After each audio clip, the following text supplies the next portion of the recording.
Hyper news కి స్వాగతం. తెలుగుదేశం పార్టీకి కార్యకర్తలు నాయకులే అండా అని కోట మండలం అధ్యక్షులు సర్వోత్తం రెడ్డికి నాకు ఎటువంటి విభేదాలు లేవని పార్టీ విజయానికి ఆయన ఎంతో కృషి చేశారని గూడూరు ఎమ్మెల్యే పాసం సునీల్ కుమార్ వెల్లడించారు. గూడూరు నియోజకవర్గం కోట గ్రామంలో టీడీపీ మండల అధ్యక్షులు సర్వోత్తం రెడ్డి నివాసానికి ఎమ్మెల్యే పాసం సునీల్ కుమార్ విచ్చేశారు. సర్వోత్తం రెడ్డి పలువురు నాయకులు ఎమ్మెల్యేని ఘనంగా సన్మానించి స్వాగతం పలికారు.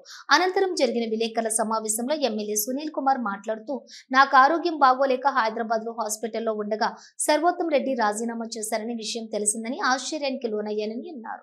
నేను ఆయన నివాసంలోనే కూర్చుని రాజకీయం చేశానని, నాకు ఆయనకు ఎటువంటి విభేదాలు లేవని, దీనిపై పలువురు అసత్య ప్రచారాలు చేశారని అన్నారు. టీడీపీ మండల అధ్యక్షులు సర్వోత్తం రెడ్డి మాట్లాడుతూ నాయకులు కార్యకర్తలకు అందుబాటులో లేకుండా పోయాయని, దానిపై బాధతో రాజీనామా చేశానని, ఎమ్మెల్యే సునీల్ కుమార్ వెంటే నడుస్తామని అన్నారు. రాజీనామాని ఉపసంహరించుకుంటున్నానని, రాజకీయం చేస్తే సునీల్ కుమార్ తోనే చేస్తానని, లేదంటే నివాసానికి పరిమితం అవుతానని, వేరే పార్టీలకు వెళ్లే ఆలోచన లేదని స్పష్టం చేశారు. ఈ సమావేశంలో నాయకులు భాస్కర్ రెడ్డి, దశరథ రామిరెడ్డి, మోహన్ రెడ్డి, జలీల్, కోటారెడ్డి తదితరులు పాల్గొన్నారు.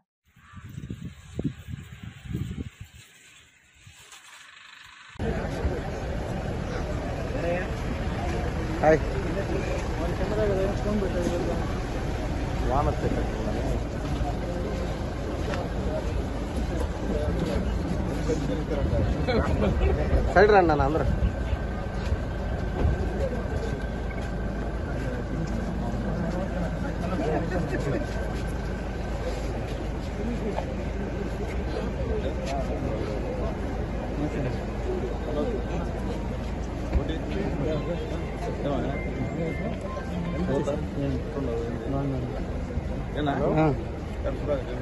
సుధార్ నుంచి రైట్ తీసుకో. వచ్చేటప్పుడే రైట్.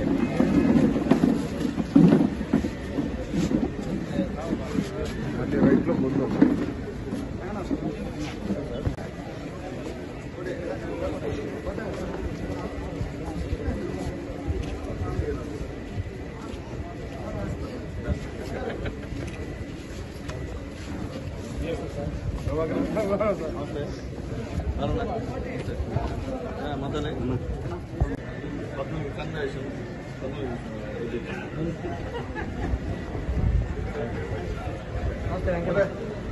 కొత్త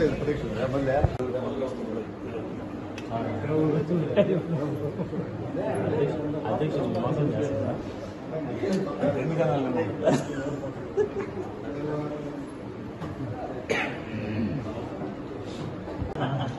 అసలు కొత్త నాయకుడు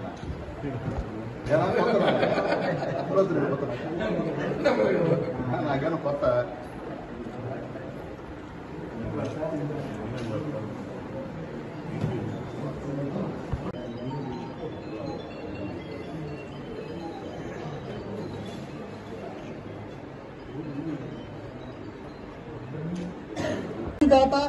డాక్టర్ పాసి సునీల్ కుమార్ గారు ఏది చెబితే అది మాకు శిరోధారము. అదేవిధంగా పార్టీ నిర్ణయానికి మేము ఎప్పుడూ కట్టుబడి ఉంటాము.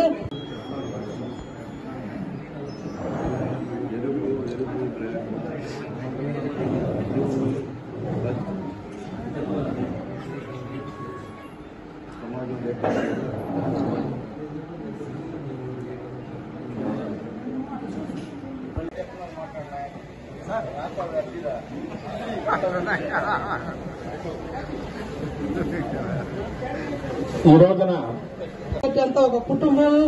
దానికి మేము ఎప్పుడు కూడా ఇక ఈ మండలంలోనే అన్ని మండలాలకు నియోజకవర్గంలోనే ఆదర్శంగా అవుతామని మనవి చేసుకుంటూ ఈ ఆత్మీయ సమావేశం ఏర్పాటు చేశాము. నా కుటుంబ సభ్యులు, నా పార్టీ తెలుగుదేశం పార్టీ నా కుటుంబ సభ్యులందరూ కూడా ధన్యవాదాలు తెలియజేస్తున్నా. ముఖ్యంగా యాక్చువల్గా నాకు సర్వోత్తం రెడ్డి గారు రాజీనామా చేసినట్టు ఫ్యాక్స్ నా వాట్సాప్లో నేను కూడా లేను. అప్పుడు నేను నిజంగా మీరు నమ్మతారో నమ్మరో హైదరాబాద్ హాస్పిటల్లో ఉన్నాను. మాటలు కూడా లేని పరిస్థితి, ఊపిరి కూడా పీల్చుకోలేని పరిస్థితి, చాలా ఇబ్బందులుగా ఉండే హాస్పిటల్లో. నాకైతే తెలియదు. అప్పుడు మా గన్మ్యాన్ వచ్చి అన్న నేను కూర్చొని ఉండా, దాంట్లో వీల్ చైర్లో కూర్చొని ఉండా, అన్న సర్వోత్తం రెడ్డి రాజీనామా ఇచ్చాడు అని చెప్పి. అప్పటికే బీపీ దాదాపు 170 దాకా ఉండింది. సర్వోత్తం రెడ్డి అంటే ఇంకా పెరిగిపోయింది బీపీ. నాకు అర్థం కాల, ఇంకా మాట్లాడలేను. గమనైపోయి ఇంకా మరుసటి రోజు మళ్ళీ నేను రంగయ్యకి పిలిచి ఫోన్ చేసి అడుగుతున్నాడు ఒకసారి మాట్లాడు, ఎందుకు ఇచ్చాడు ఏంది అంతకుముందే నేను వచ్చి నేను పెద్దలు మా భాస్కర్ కూడా ఇక్కడికి వచ్చాము. తర్వాత ఫోన్ చేస్తే ఫోన్ లిఫ్ట్ చేయాలి సర్వోత్తం రెడ్డి. తర్వాత రాజేష్ మా తమ్ముడిని కూడా ఇక్కడికి పంపించాను, ఇంట్లో లేరని చెప్పారు. నాకు అప్పుడు అర్థం కాకుండా మళ్ళీ దాని తర్వాత మా విజయన్నకి ఫోన్ చేసి చెప్పాను. విజయన్న ఏంటంటే దశన్న కూడా చెప్పాను. అయితే పెద్ద మాకు కూడా తెలియదా, మాతో బాగానే మాట్లాడాడు, ఎందువల్ల చేశాడో రాజీనామా అని చెప్పారు. సరే నా ఒకసారి మాట్లాడదాం, ఏది ఎందువల్ల చేశాడో అర్థం కాని పరిస్థితి. దాన్ని పత్రికలు కానివ్వండి, సోషల్ మీడియా కానివ్వండి, గందరగోళంగా ప్రచారం పెట్టారు. సర్వోత్తం రెడ్డి గారు రాజీనామా చేశారు, ఎవరుంటారు, ఎవరు తెలుగుదేశం పార్టీకి వాళ్ళ వీళ్ళ తెలుగుదేశం పార్టీకి వాళ్ళ వీళ్ళ కాదు, కార్యకర్త తెలుగుదేశం పార్టీ బలం, అది గుర్తుపెట్టుకోమని చెప్పి నేను తెలియజేస్తాను. సునీల్ కుమార్ అనే ఎమ్మెల్యే ఉన్నా లేకపోయినా తెలుగుదేశం పార్టీ కోటలో ఎప్పుడు చిరస్థాయిగా ఉండేటువంటి కార్యక్రమం. అట్లాగే పెద్దలు జగన్మోహన్ గారు లేరు, ట్రీట్మెంట్ మీద కేరళలో ఉన్నారు, లేదా అన్న కూడా రావాల్సింది, అన్నతో కూడా మాట్లాడా. తర్వాత మళ్ళీ నేను మా జడ్జీలు, మా మోహన్ రెడ్డి, మా మధు యాదవ్, సురేష్ అందరితో కూడా మాట్లాడిన తర్వాత నేనే సర్వోత్తం రెడ్డికి మొన్న ఫోన్ చేశాను. ఏమన్నా సార్ ఈ పని నేనేదో హాస్పిటల్లో ఉంటే నాకు తెలియదమ్మా దగ్గర మీరు హాస్పిటల్ ఉంటాను, నిజంగా నాకు తెలిస్తే నేను చేయను నేను అన్నాడు. సరే సార్ ఒక నా ద్వారా ఏదన్నా తప్పు జరగకుండా క్షమించు సార్, నేనైతే ఎప్పుడు కూడా సర్వోత్తం రెడ్డి పార్టీ ప్రెసిడెంట్ పక్కన పెడితే నా సొంతం, నేను ఎమ్మెల్యేగా ఓడిపోయినప్పటి నుంచి కోటలో రాజకీయం చేశానంటే సర్వోత్తం ఇంట్లో రాజకీయం చేశాను. ఇక్కడే వచ్చా, ఇక్కడే టిఫిన్ చేశా, ఇక్కడే అన్నం తిన్నా, రాత్రిపూట కూడా అన్నం తిన్నా, ఎప్పుడు వచ్చినా ఇక్కడే కూర్చొని రాజకీయం చేశాను తప్ప వేరే ఇంటికి వెళ్ళి నేను రాజకీయం చేయలే. అది మీ అందరికి కూడా తెలిసిన విషయం. ఏమనున్నా సర్వోత్తం రెడ్డి నాకు ఒకరితో పనిచేశా, నాకు మీరు అవసరం అని చెప్పేవాడు. తర్వాత అన్ని ఎలక్షన్స్ లో బ్రహ్మాండంగా చేశాడు, ఎమ్మెల్సీ ఎలక్షన్స్ లో కూడా బ్రహ్మాండంగా చేశాడు, స్థానిక సమస్య ఎలక్షన్ లో కూడా టౌన్ లో అయితే ముఖ్యంగా మా సర్వోత్తం రెడ్డి, మా జడ్జీలు, మా రాధన్న, మా సురేష్, ఎంపీటీసీ మా సద్దాము, మా ముస్లిం మన మైనార్టీ పేరు శంషు ప్లస్ మా సురేష్, వీళ్ళందరూ ఆ రోజు కలిసి కూడా ఇక్కడ ఎంపీటీసీలని ముగ్గురు గెలిచినట్టే, రాధన్న కూడా గెలిచినట్టే. అంత కష్టపడి ఇక్కడ చేశారు. ఇది గెలిపించడం పాటు చుట్టుపక్కల ఉన్నటువంటి మోహన్ రెడ్డి అన్నతో వాళ్ళతో కోఆర్డినేట్ చేసుకుని కూడా ఎంపీటీసీలు కూడా గెలిచాం. అంటే గెలవడం ఒక చరిత్ర. ఆ టైంలో వైఎస్ఆర్సీపీ భయభ్రాంతులు చేసి ఇబ్బంది పెట్టే టైంలో ఇక్కడ పోటీ పెట్టి గెలిపించడం కూడా చాలా తమాషా విషయం కాదు. అప్పటి నుంచి సర్వోత్తం రెడ్డి బూతుల దగ్గర కూడా నిలబడ్డాడు. అంత బాగా పార్టీకి ఎప్పుడు కూడా కమిటెడ్ గా పనిచేసినటువంటి వ్యక్తుల్లో సర్వోత్తం రెడ్డి ముఖ్యుడు ఇక్కడ. అట్లాగే ఏమన్నా ఇష్యూ వచ్చినప్పుడు మా భాస్కర్తో మేము పోయి చెప్పేవాళ్ళం. మన వచ్చి ఫస్ట్ భాస్కర్ ఇంటికి వచ్చి నేను మాట్లాడొచ్చా, భాస్కర్ ఆరోగ్యం నేను ముందు ఇంటికే వస్తాను అని చెప్పి అన్ని విషయం చెప్పొచ్చా భాస్కర్ని. భాస్కర్ కూడా నేను మాట్లాడతాను ఎమ్మెల్యే గారు, ఇబ్బంది ఏం లేదు అని చెప్పారు. తీరా సర్వోత్తం రెడ్డితో మాట్లాడితే నీకు నాకు ఏం లేవా, ఏదో ఆ రోజు ఆవేశంగా నాతో మాట్లాడలేదని చెప్పి నేను ఇచ్చేసానంటే, నేను హాస్పిటల్లో 10 రోజులు హాస్పిటల్ జాయిన్ అయ్యి ఉన్నా, స్టార్ హాస్పిటల్లో 10 రోజులు జాయిన్ అయి ఉన్నాను. అందువల్ల తప్ప ఇంకోటైతే నాకు లేదు. అంతకుముందు కూడా సర్వోత్తం రెడ్డి గారి ఇంటికి కూడా పోయి వచ్చాను, ఇదే పోయిన మధ్యాహ్నం కూడా భోజనం ఒకటి చేసేట్లే. కాబట్టి దాన్ని గందరగోళం చేసి అధ్యక్షుడు రాజీనామా చేశాడు, కోర్టులో ఇబ్బంది అయిపోయింది అనేటువంటి పరిస్థితి తీసుకొచ్చింది చాలా మంది. అంటే ఇక్కడ నేను చెప్పేది ఒకటే, అటువంటి మనస్సు ఉన్న మన పార్టీలో ఉన్న వాళ్ళున్న అటువంటి బుద్ధులు పక్కన పెట్టుకోండి, తీసేయండి. నేనైతే అట్టాన్ని మాత్రం ఉపేక్షించను, అది మాత్రం కష్టం చెప్తున్నా. ఎవరైతే ఈ చిన్న డిస్ప్యూట్ ని పెద్ద చేశారో వాళ్ళందరూ ఎవరు నాకు తెలుసు. కాబట్టి అట్లంటే మానుకోండి. ఈరోజు నా ఆప్తుడు, నా శ్రేయోభిలాషి, నేను అభిమానించే వాళ్ళల్లో మొట్టమొదటి వ్యక్తి మన ఎమ్మెల్యే గౌరవనీయులు వాసం సునీల్ కుమార్ గారు ఇక్కడికి రావడం. నేను ఇన్ని రోజులు పార్టీకి దూరంగా ఉన్నాను, నాయకుడికి, కార్యకర్తలకి అందరికీ దూరంగా ఉన్నాను. కానీ ఈరోజు నాకు అయ్యే మనసులో లేవు. ఆయన వచ్చాడు, ఆయనతో నడవడం అనేది నాకు మెయిన్. ఇది ఇంతకు ముందు కూడా చెప్పుకున్నాను నేను చాలాసార్లు. నేను ఎప్పుడు నడిచినా ఆయనతో నడుస్తా, నడవకపోతే ఇంట్లో ఉంటా, వేరే ఎక్కడ నడవను, వేరే ఎవరితో కనిపించను, వేరే ఎవరితో రాజకీయం చేయను. చేస్తే ఆయనతో చేస్తా. ఆయన కానీ నాకు అవసరం లేదనుకుంటే ప్రశాంతంగా ఇంట్లో ఉంటా, నాకు ఇబ్బంది కూడా లేదు. కానీ ఇక్కడ ఒకటే బాధ, నేను మిమ్మల్ని అందరినీ ఇబ్బంది పెట్టా. దయచేసి మీరందరూ నన్ను క్షమించాలా. ఎందుకంటే మీకు అందుబాటులో లేకుండా పోయిన ఇన్ని రోజులు నా మిత్రులందరినీ వదిలేశా, మిమ్మల్ని అందరినీ వదిలేశా. కాబట్టి దయచేసి మీరందరూ నన్ను క్షమించండి. ఇక్కడి నుంచి ప్రతిసారి ఇదే విధంగా మీకు అందుబాటులో ఉంటూ, అదేవిధంగా పెద్దలైనా మన దశన్న అయితే ఏమి, మన భాస్కర్ రెడ్డి గారు అయితే ఏమి, మోహన్ రెడ్డి గారు అయితే ఏమి, జలీల్ అయితే ఏమి, మా కోటారెడ్డి గారు అయితే ఏమి, అదేవిధంగా రాధాకృష్ణారెడ్డి, అదేవిధంగా మధు యాదవ్, మస్తాన్ బాషా, ఇట ప్రతి ఊర్లో ప్రతి పంచాయతీలో నాతో బ్రహ్మాండంగా ఇప్పుడు దాకా పనిచేసిన ప్రతి లీడర్ కి పేరు పేరున ధన్యవాదాలు తెలియజేస్తున్నాను. అదేవిధంగా ప్రతిసారి ఇక్కడి నుంచి మీ అందరితో కోఆర్డినేట్ చేస్తూ ఎమ్మెల్యే గారితో ఉంటూ మీతో మళ్ళీ ట్రావెల్ చేస్తానని ఈ సభాముఖంగా తెలియజేస్తున్నాను. అదేవిధంగా నేను ప్రెస్ మీట్ పెట్టిన రోజు కూడా చెప్పాను, ఆ దేవుణ్ణి మళ్ళీ ప్రార్థిస్తున్నాను, నాకు అవకాశం ఉంటే మళ్ళీ మీ అందరితో కలిసి పనిచేసే అవకాశం నాకు కల్పిమని ఆ రోజే అడిగాను నేను. అది పత్రికా విలేకరులకు అందరికీ తెలుసు. ఈ రోజు చెప్తున్నాను మళ్ళీ, నేను ఎప్పుడైనా సరే నా పయనం ఎమ్మెల్యే గారితో, అది లేని రోజు నేను రాజకీయాల్లో ఉండను. ఇప్పుడు చెప్తున్నాను, ఎప్పుడు చెప్తాను ఆ మాట. నేను వేరే పార్టీలో పోతానని, నేనేదో మారిపోతానని ఏదేదో ప్రచారం చేశారు. ఈ ప్రచారాలన్నీ నమ్మొద్దు. మా మధ్యలో ఒకటే అరా, నా మిత్రులైతే ఏమి, మా ఎమ్మెల్యే గారితో ఒకటే అరా కొన్ని అభిప్రాయ భేదాలే అయ్యి, అంతేగాని ఏ విధమైన మా మధ్యలో ఏ విధమైన ఈ లేవు. ఏదో బయట వాళ్ళు ఏదేదో మాట్లాడారు, అవన్నీ పట్టించుకోబాకండి. ఇక్కడి నుంచి మేమందరం కలిసి పనిచేస్తూ ఎమ్మెల్యే గారి వెంట మేము ముందుకు పోతామని తెలియజేస్తూ ఈ అవకాశం ఇచ్చిన నేను అదేవిధంగా ఆ రోజు ప్రెస్ మీట్ లో పెట్టిన, నేనైతే యాక్చువల్ గా అయితే చెప్పాలా, నేను మీకు ఇచ్చిన దీంట్లో రాజీనామా ప్రసక్తి రాలేదు. అయినా చెప్తున్నాను, నేను రాజీనామాను ఉపసంహరించుకుంటాను. నేను యాక్చువల్ గా ఆ రోజు చెప్పింది నా బాధ్యతల నుంచి వస్తున్నాను.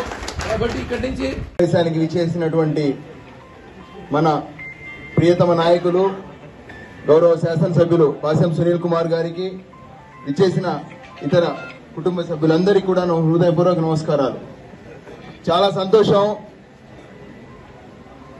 ఆఫ్టర్ ఎలక్షన్స్, ఎన్నికల తర్వాత మా కోట మండల తెలుగుదేశం పార్టీ ఆత్మీయ కుటుంబ సభ్యులందరినీ చూస్తున్నాం ఈరోజు. చాలా సంతోషంగా ఉంది నిజంగా. గతంలో తెలుగుదేశం పార్టీ గత ప్రభుత్వ హయాంలో, దాని తర్వాత వైసీపీ అధికారంలో ఉన్నప్పుడు ప్రతిపక్షంలో, అంటే దాదాపు 10 సంవత్సరాల పైన మన కోట మండల తెలుగుదేశం పార్టీ అధ్యక్షుడిగా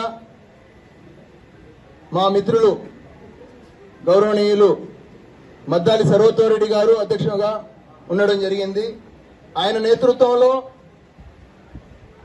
దాదాపు కోట మండలంలో 3600 మెజార్టీ పైచిలకు వచ్చింది. అంటే మనం అప్పటి నుంచి కూడా, ఆ 5 సంవత్సరాల ముందు నుంచి కూడా గౌరవ శాసనసభ్యులు పాసెం సునీల్ కుమార్ గారి దిశానిర్దేశంతో, అదేవిధంగా ప్రతి కార్యకర్త మనస్ఫూర్తిగా నిలబడి తెలుగుదేశం పార్టీ అధినాయకులు, జాతీయ అధ్యక్షులు నారా చంద్రబాబు నాయుడు గారిని ముఖ్యమంత్రి చేసుకోవాలనేటువంటి ఒక దృఢ సంకల్పంతో మనమందరం కలిసి పనిచేశాము. ఆ రోజు నుంచి కూడా ఎన్నో బాధలు, ఎన్నో కష్టాలు అనుభవించాం. మనమంతా పాసెం సునీల్ కుమార్ గారితో కలిసి మేమందరూ కూడా ఎన్నో కేసుల్లో ఇరుక్కున్నాం, ఎన్నో అవమానాలు పడ్డాం. అనుకున్న లక్ష్యాన్ని అయితే 100% సాధించాం. దాని తర్వాత మన తూపిల్ రాధాకృష్ణారెడ్డి గారు చెప్పినట్టు మనమంతా ఒక కుటుంబ సభ్యులం. టీ కప్పులో తుఫాన్ లాగా ఏదో కొన్ని విషయాలు జరిగాయి. దాంతో మా మిత్రులు మా అందరికీ కొంతకాలం పాటు దూరంగా ఉండడం జరిగింది. ఆయన అప్పటికే రిజైన్ చేయడం, ఇవన్నీ కూడా అందరికీ కూడా బాధ కల్పించింది. ఎట్టైనా సరే మనం మాట్లాడాలి. మన మీటింగ్ లో కూడా మన గౌరవ శాసనసభ్యులు సునీల్ మనం అందరం కలిసి వెళ్దామంటే తప్పకుండా వెళ్దామని చెప్పడం జరిగింది. ఈ రోజుతో నాకు తెలిసి ఈ సమస్యకి ఫుల్ స్టాప్ పడుతుందని ఆశిస్తూ ఈ అవకాశం ఇచ్చిన పెద్దలకు ధన్యవాదాలు తెలుపుకుంటున్నాను. డాక్టర్ పాసం సునీల్ కుమార్ గారికి కోట మండల తెలుగుదేశం పార్టీ అధ్యక్షులు మద్దాలి సర్వోత్తమ రెడ్డి గారికి, ఇంకా ఇతర తెలుగుదేశం పార్టీ కుటుంబ సభ్యులందరికీ నమస్కారం. కోట మండలం గూడూరు నియోజకవర్గం తర్వాత తెలుగుదేశం పార్టీకి పెట్టని కోట వంటిది. అదేవిధంగా 2024 అసెంబ్లీ ఎన్నికల్లో కూడా గూడూరు పట్టణంలో 14,000 మెజార్టీ వస్తే ఆ తర్వాత కోట మండలంలో మాత్రమే 3,600 ఓట్ల మెజార్టీ వచ్చింది. అది కూడా డాక్టర్ పాసం సునీల్ కుమార్ గారిని గెలిపించేందుకు మద్దాలి సర్వోత్తమ రెడ్డి గారి ఆధ్వర్యంలో మేమందరం కూడా సమన్వయంతో పనిచేసినందువల్ల సాధించిన మెజార్టీ అది.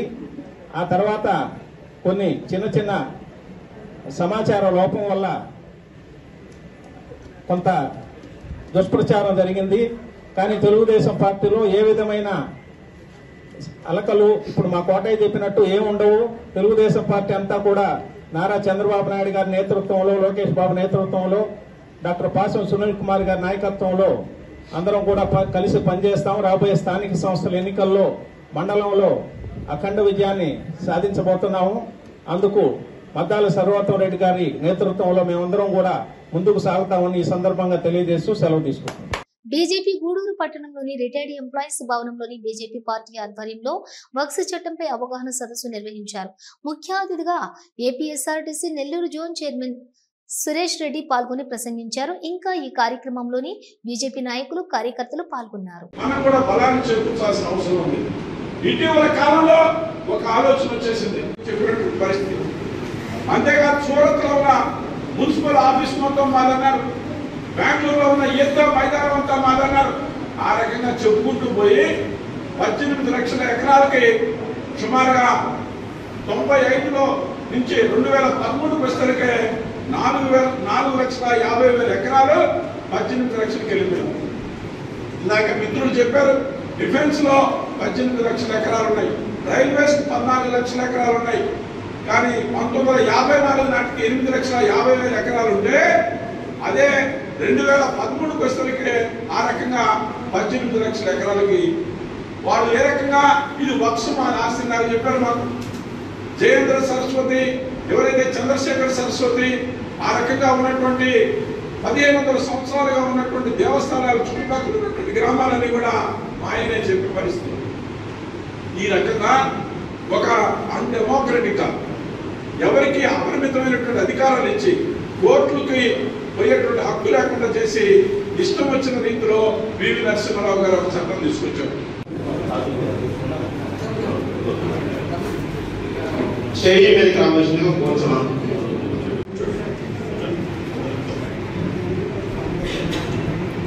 అందరికీ కూడా నమస్కారం. ప్రత్యేకంగా భారతదేశము సమగ్రమైనటువంటి అభివృద్ధి చెందాలి సవర్ణ బిల్లు గురించి ఇక్కడ ఏర్పాటు చేసినటువంటి సమావేశానికి అధ్యక్షత వహిస్తున్నటువంటి తిరుపతి జిల్లా అధ్యక్షుడు సామా శ్రీనివాస్ గారికి,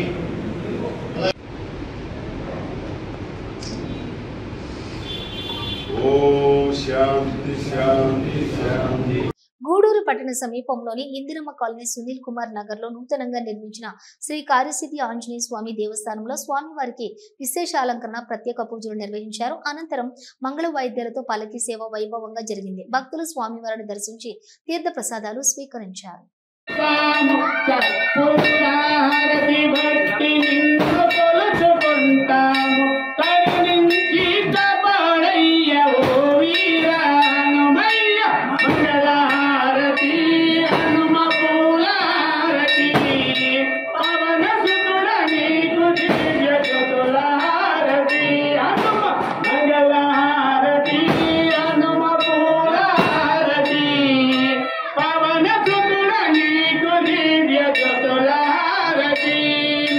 పాలకాయలు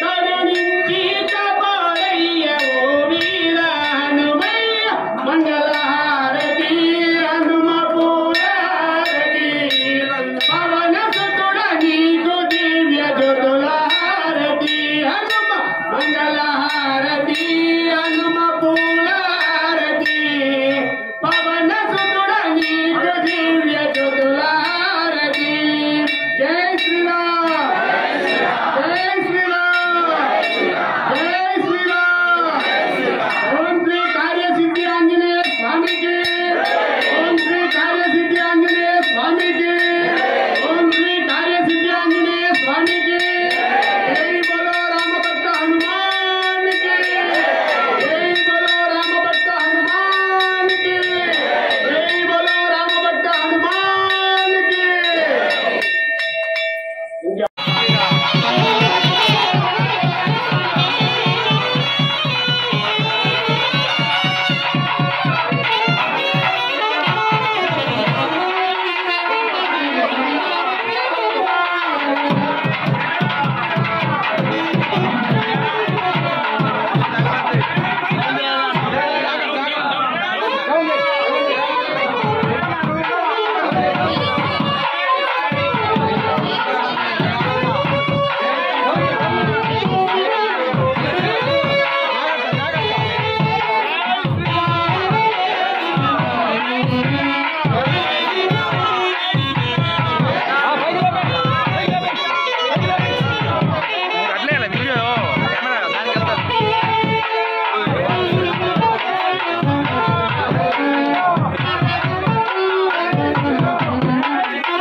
శ్రీరామ్ జై శ్రీరామ్ జై శ్రీరామ్ జై శ్రీరామ్ కట్టేలన్నా జై శ్రీరామ్ నా 3 నిమిషాలు వచ్చిందా చాలా మళ్ళీ కట్టేవద్దు కదా ఇవి బులెటిన్ డీటెయిల్స్ చూస్తూనే ఉండండి హైపర్ న్యూస్.